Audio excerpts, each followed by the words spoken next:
Welcome back, everyone, to Global War 1936 and Operation Underworld. This is the start of turn 8 for Germany. And in this turn in particular, cavalry going forward, cavalry are no longer available for purchase. However, everyone now has access to the more advanced units in the game, like strategic bombers and medium armor, mechanized infantry, units like that. So, and I believe tank destroyers are in that category as well. So, Germany got it early. They got it, I believe, on turn 5. And so now all countries have access to those advanced units. Okay, so let's review Germany and their tech rolls and their purchases.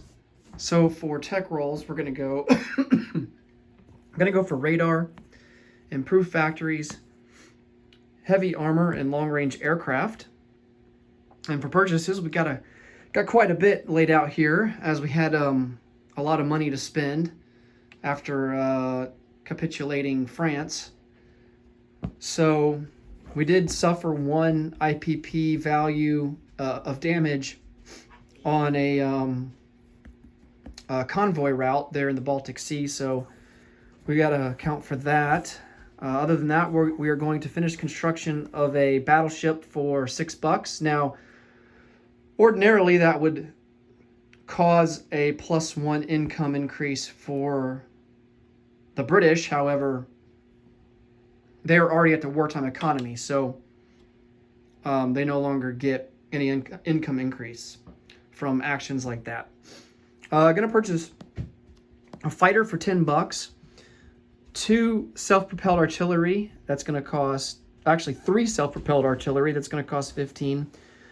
Going to purchase a medium armor for 6, an air transport for 11, along with an airborne infantry, and then all the rest of our money we're going to spend on militia. So, and we're going to mostly put them along the Atlantic coast from south of France all the way up to Denmark.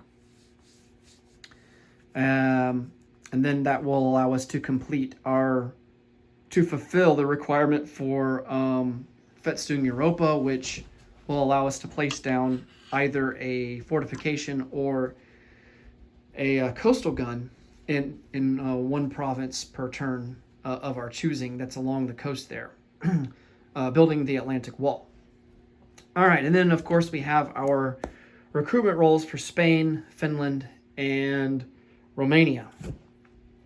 All right, so let's check out Spain here. We're not going to attack into Catalonia this turn. I don't think we have quite enough forces to do that. At least not yet. So I think we're just going to keep everything where they're at right now and go ahead and do our recruitment roll and see if we can get some free units. We need a 7 or less. And we do hit it with a 6. All right, so we will take... let's go for an infantry in Madrid. And that will give us 3 infantry in Madrid.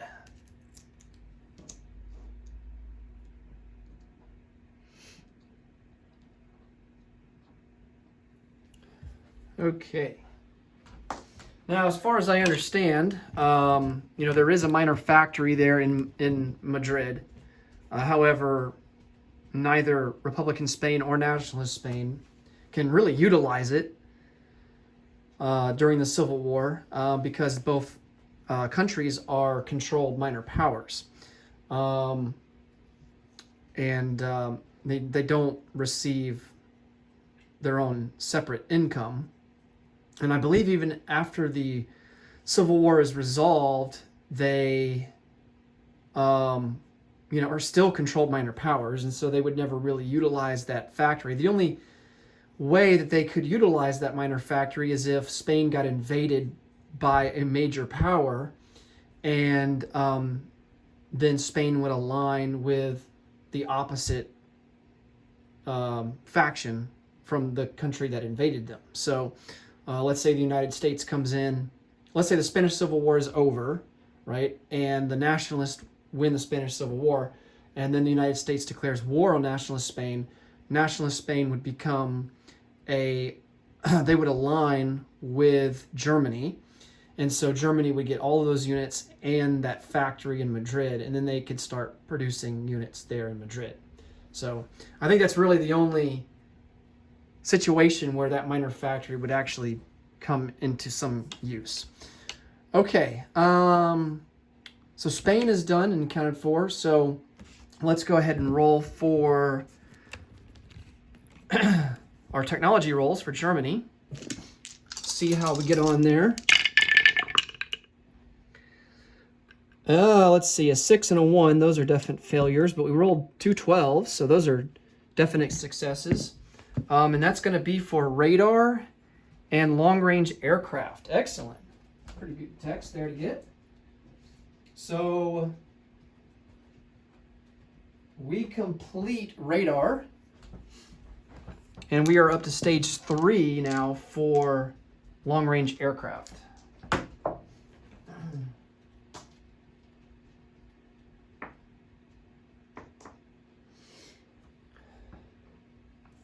Okay, combat moves. Not really a whole lot this turn, but we are going to declare war on Norway. So we will move our fleet up to engage the Norwegian fleet that is right here, which is, I believe, definitely a coastal defense ship, and I think that's a torpedo boat destroyer. Yeah, torpedo boat destroyer. Gotta get a closer look at the sculpt just to confirm. Because some of these sculpts, it's easy to confuse whether it's a destroyer or whether it's a torpedo boat destroyer. Okay, so coming out of port will be 2 battleships. Now this might be kind of risky because that would expose us to the British fleet. Oh, their battleships wouldn't be able to reach from A21 though. 1, 2, 3, 4. However, their battle cruiser would be able to, their fighter.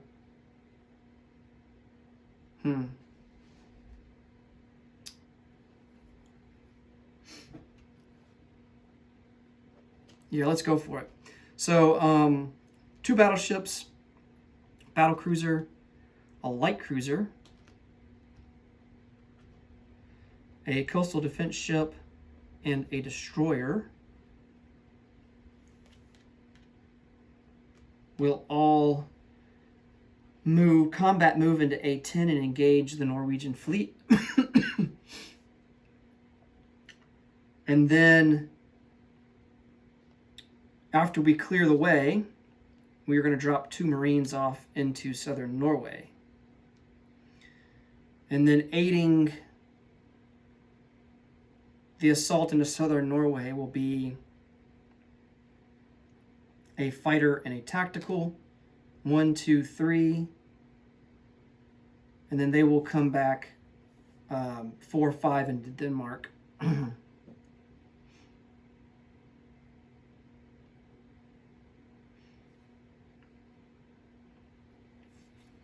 Okay. Now remember, Marines are not susceptible to double casualties on the first round of combat, so we have that going for us. Let's see if there's any other combat. Yeah, I see one other. The seaplane is going to come out of Western Germany and go on map, and we're going to try and sink this British submarine that's in A12.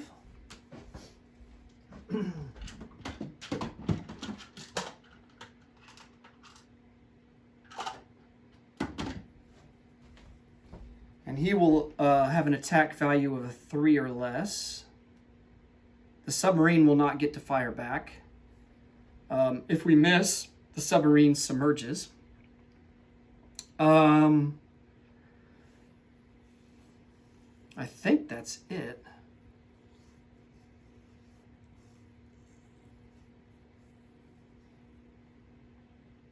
Oh yeah, Vichy, France. So let me explain the situation here in Vichy. So we have a troop transport and a destroyer that's in port there in southern France. Now, the issue here is that, as you can see, the British have organized their Mediterranean Sea Fleet into M2.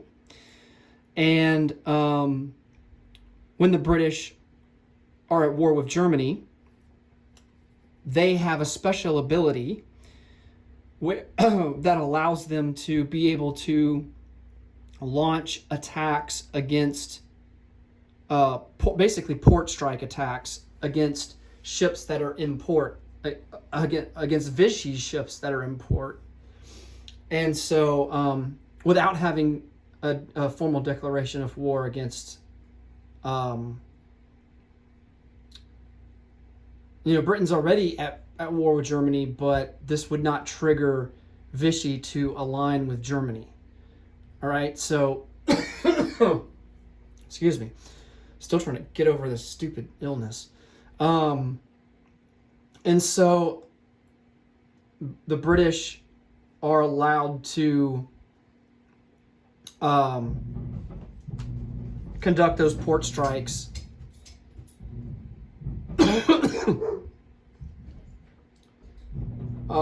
they're allowed to conduct those port strikes against the Vichy. As far as I understand, only while the ships are in port. So, like that submarine that's out in M1, that Vichy sub, they would not be able to target that. So, otherwise, the British are not allowed to engage in military operations against Vichy. Only Vichy and Free France can engage against each other, but major powers are not allowed to engage. Although, now that I think about it, I think the Axis are allowed to take over Free French territory. But the Allies are not allowed to take Vichy territory, if I remember right. Actually, I'm going to double check that rule.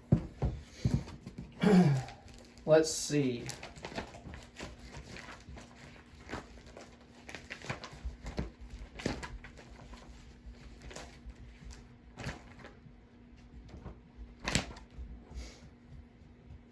Yeah, Vichy is a minor power controlled by Germany.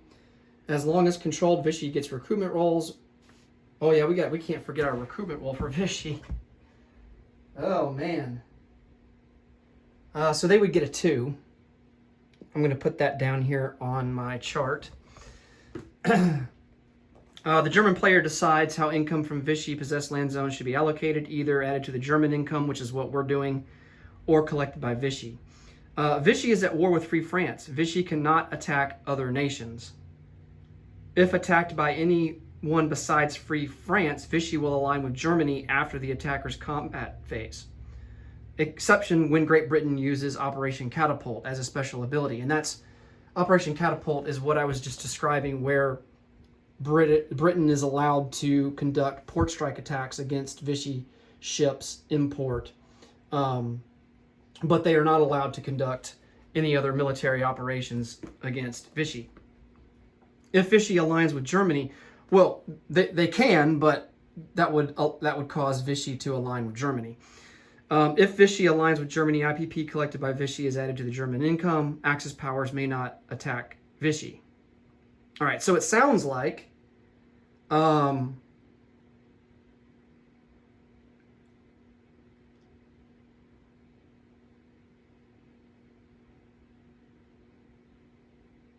let's see.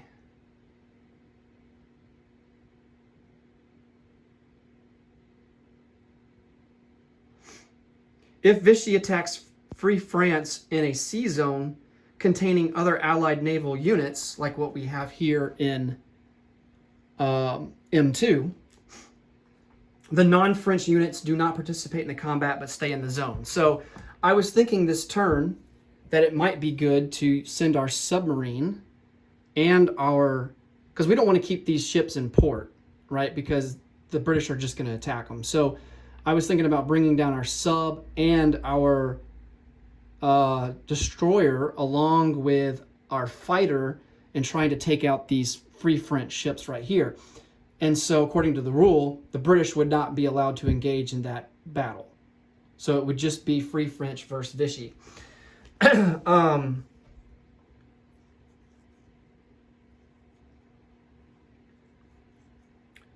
I don't see...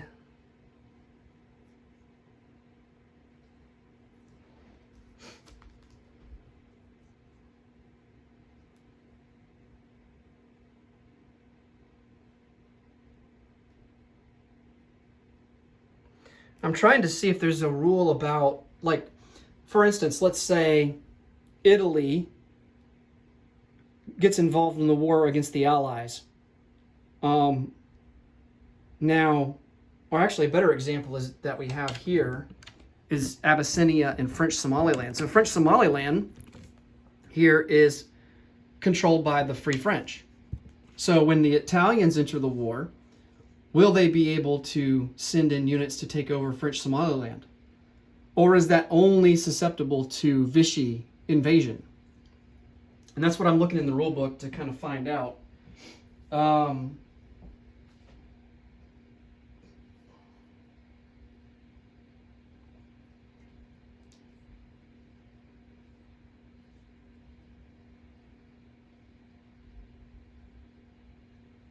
Vichy cannot attack other nations.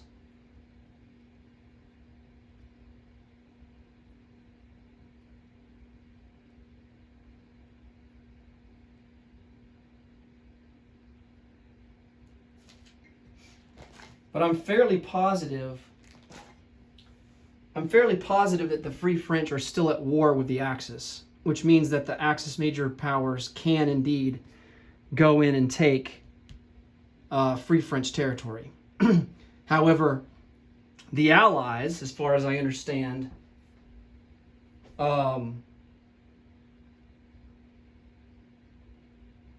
cannot attack Vichy territory or Vichy units without Vichy aligning to Germany.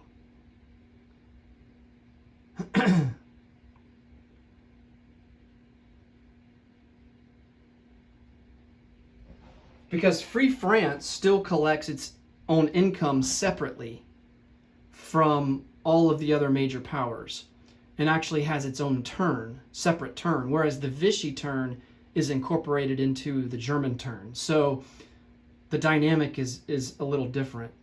So that kind of sucks for the Allies that they can't really touch Vichy territory, but the Axis, or the Allies can't touch Vichy territory without a declaration of, or without Vichy aligning to Germany, but the Axis can go into Free France territory and take it over.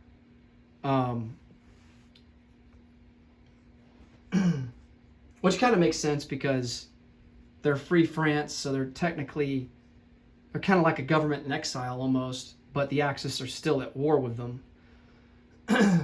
All right, so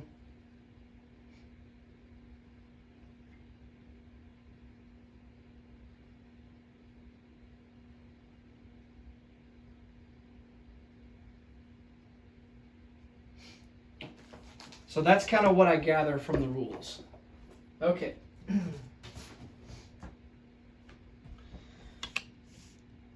All right, where were we? Got a little bit distracted there.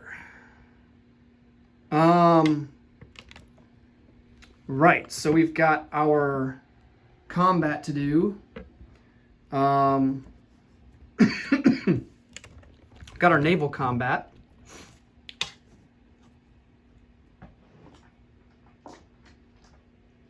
Okay, so we have a destroyer at a 4. And this is the battle here in the Norwegian Sea. That's a miss. We have our coastal defense ship at a 4.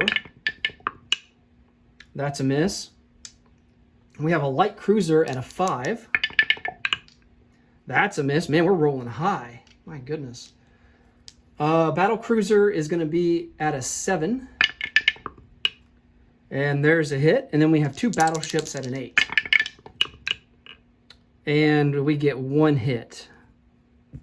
All right, so we do end up getting the hits that we need. He's got a torpedo boat destroyer at a 2. That's a miss. And then he's got a coastal defense ship at a 6. And that's a miss. All right.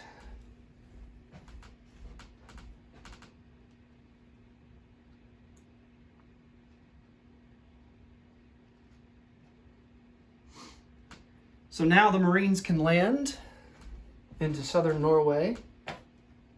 Norway will become a controlled minor power by the British. Actually, no, they will align with the British at the end of our turn here. Because there's no way we're going to be able to take the other 2 Norwegian territories. Okay, at least not this turn. So they have a defending infantry in southern Norway. We have 2 Marines. And we are attacking in the mountains, so the Marines will be attacking at a 1 or less. Both misses, 8 and a 10. We have a fighter at a 6. There's our hit, and just for the sake of it, tactical bomber at a 7. And that's a hit too, not that it matters. And he's got an infantry at a 4. And he misses with a 10. All right.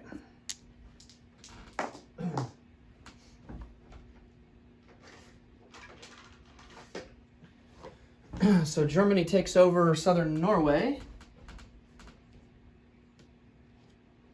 And that is going to be worth 1 IPP. And then when the rest of Norway becomes British aligned, we will have to adjust their income accordingly as well. All right, so the Germans move up from 48 to 49.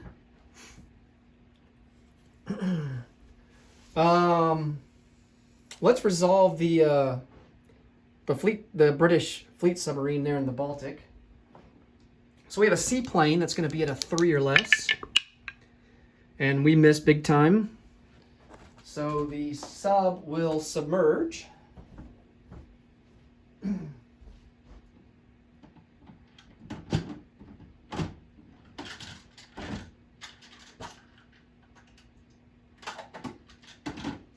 I'm just going to get a marker out for him. Now that the submarine is submerged, that will allow any of our ships that, like let's say the other naval transport that we have in port there in off Western Germany, we could freely move that naval transport through the Baltic Sea without having to worry about the submarine attacking us. Okay, so submerged submarines are not allowed to they're not allowed to defend against enemy ships moving through their sea zone. Okay, so he's going to have to wait till next turn before, or he's going to have to wait till the British turn before he can do anything. All right. Now let's bring down a submarine, a Vichy submarine, the Vichy destroyer. They're going to come down into M2 along with the fighter. And we're going to go after those Free French ships. Now, Free France does have the option for their fleet submarine to not engage. All right, because we don't have an aircraft on map. Okay, our aircraft can't hit the submarine. Well, because the Free French submarine is deciding to defend, I think it exposes him so that Now, the Vichy submarine would not, I don't think, would be allowed to hit his submarine, but because the submarine is now exposed and he chooses to defend, I think our fighter or our destroyer could actually hit him.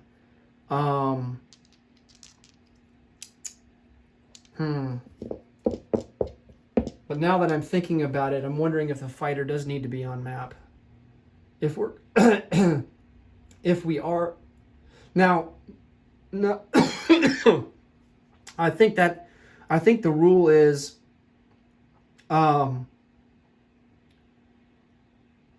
if there is an aircraft on map, then the submarine is subject to attack and does not have the option to submerge, or decline attack, or decline to defend. But since we don't have anything on map, the submarine would have the option to not participate. But since he is going to participate, our fighter and our destroyer will be allowed to hit him. So the defender, being Free France, would be allowed to take the submarine as a casualty, since he's electing to engage, either by the aircraft or by the destroyer. All right, so let's see. Now, we don't get a first strike with our fleet submarine because the destroyer is present. So as long as the destroyer is present, it negates the submarine's first strike ability. Okay, so let's roll for our fleet submarine. That's going to be to 3 or less. Ooh, and we hit. All right. And our destroyer is going to be at a 4 or less. That's a miss. And then our fighter is going to be at a 6 or less. And that's a hit. All right, so we sink both of his ships. Let's see if he gets anything in return. So his fleet submarine's at a 3. He misses with an 8. And then the destroyer is going to be at a 4. And he does hit with his destroyer. All right. So for the Vichy, I'm going to elect to lose my fleet submarine. And then, of course, he loses both of his ships. All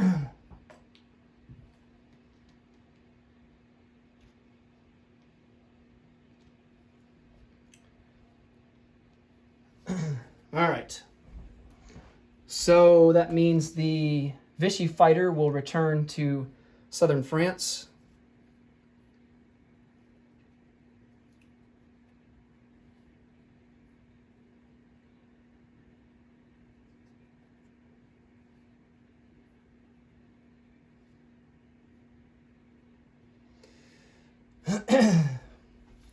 We are going to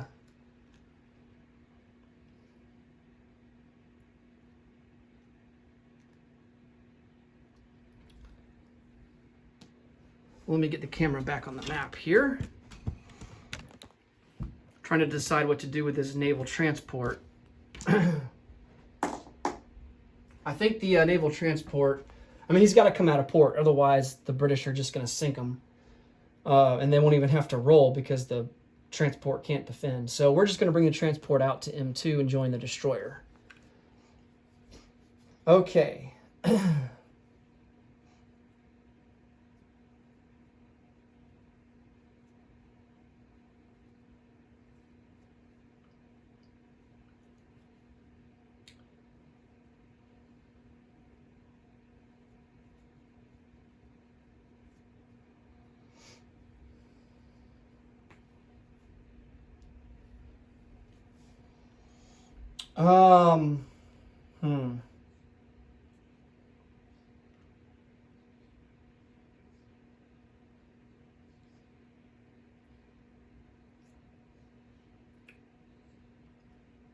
We have also some submarines over here that we've got to figure out what we want to do with them.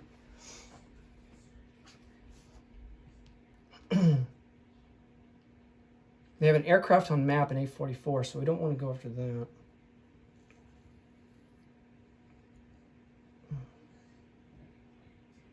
Let's bring a coastal sub into A27. We'll convoy raid there. And then we'll bring down this fleet. The problem is that he could send a fighter on map and pair with a destroyer to go after us from A21. Let's come down to A35, these two fleet submarines, and we'll do convoy raiding there in A35. All right.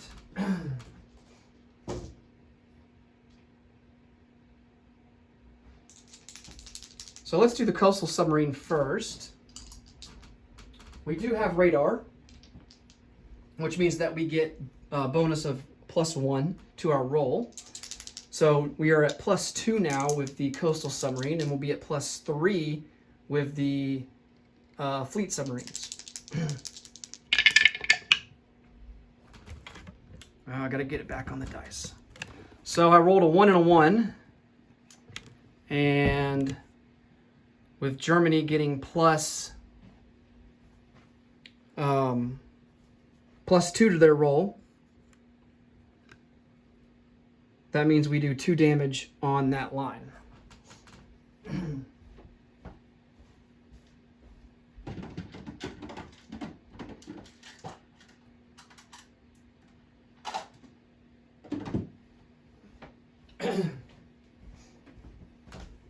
All right. Now let's roll for for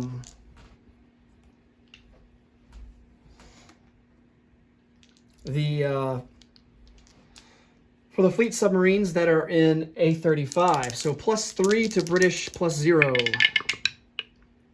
Oh man.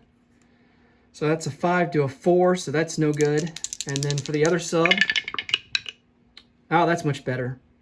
So we maxed out that line. That's going to be 8 to 1. So 7 damage. The line can only take 6. So we've already done 2. So that's going to be an extra 4 to max that out.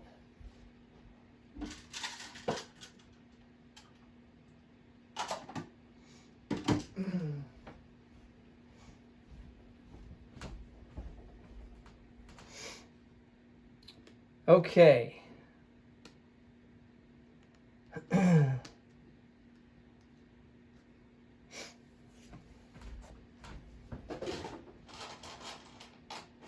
Just gonna get some more markers out here.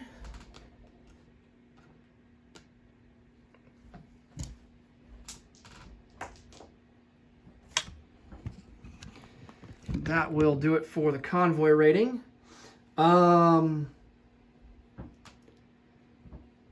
We do need to non-combat move our airplanes back from southern Norway into Denmark.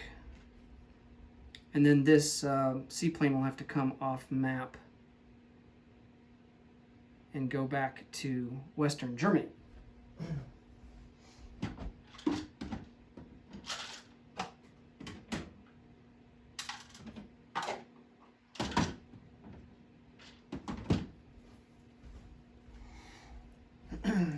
And then off camera, I'll adjust Norway to have them align to Britain. And that will push Britain's income up 1 to 28. Okay, now I think we can finally place down some units. We're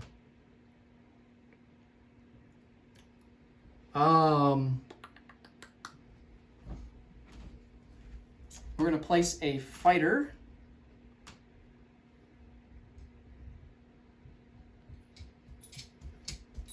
into Western Germany, along with our naval our air transport.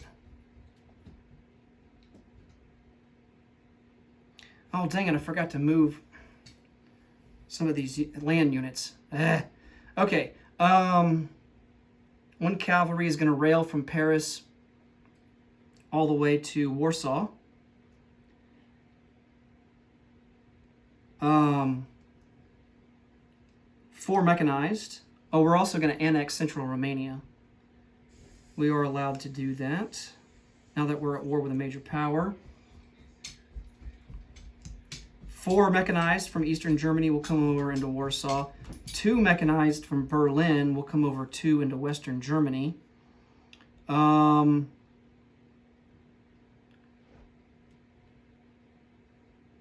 mountain infantry is going to come down 1 into northern Italy. I don't know if we can do that yet because they're not at war. So we'll just keep them in Switzerland. 1 regular infantry will come over 1 into Alsace-Lorraine.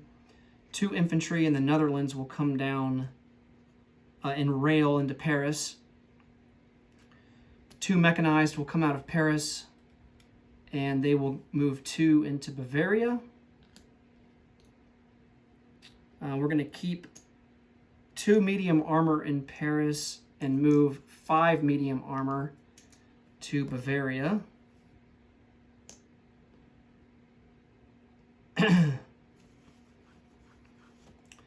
And then all 4 of these self-propelled artillery will also move 2 into Bavaria. And I think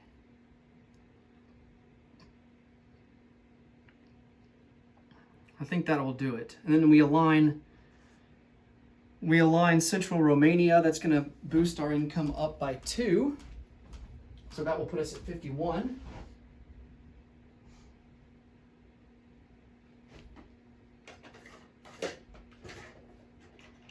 And I will change those sculpts out for German sculpts off camera. Okay.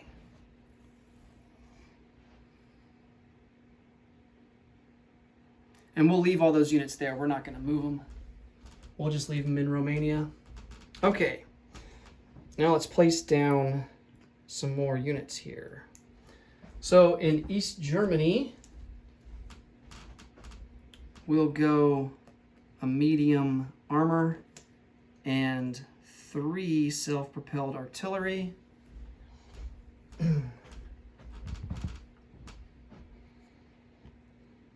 West Germany has already gotten the air transport. They're also going to get 2 militia.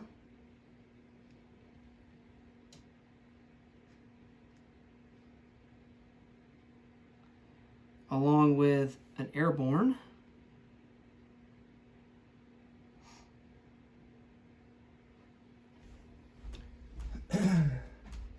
We complete construction of the battleship. That will go import into A11. 3 battleships for Germany. That's, whew, it's not too shabby. And then we've got all militia left to place down. So 1 will go into Aquitaine, 1 will go into Normandy, 1 into Picardy, 2 into Belgium, and 2 into the Netherlands. And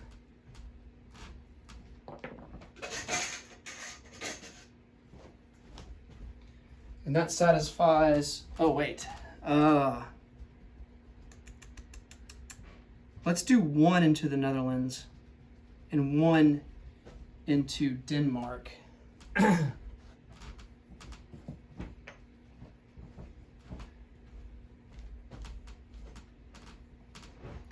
And that will satisfy Festung Europa. And now we can place down, we can start beginning construction of the Atlantic Wall. And we can place down, I'm going to place down a fortification, and we are going to put that down here on the C zone area bordering A11 in Western Germany.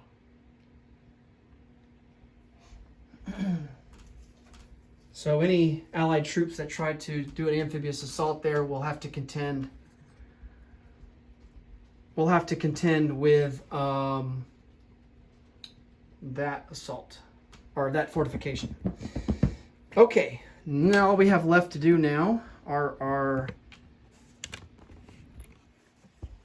recruitment rolls, aside from Spain, because we've already done Spain.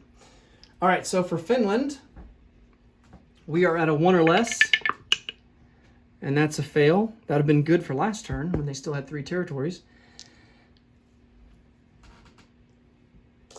Next up is, let's see. Oh yeah, Vichy, France. They are at a 2. And that's a fail. And then Romania, well, we're aligning Romania, so we don't get a recruitment roll anymore for them since we've already aligned them.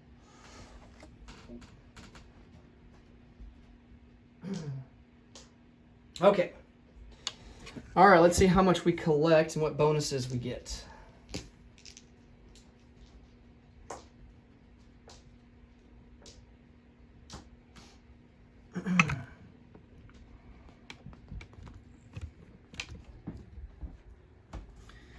Okay, so our base is sitting at 51, and we still get +5 for the Molotov-Ribbentrop pack. So that puts us up to 56. And then we get +3 for Sweden. So that's going to be 59. All right. And we spent all of our money, so we get 59. We collect 59, and we get 59 to spend for next turn. All right, that will do it for Germany. Next up will be the common turn. Thanks so much for watching as always, and until next time, take care. Bye for now.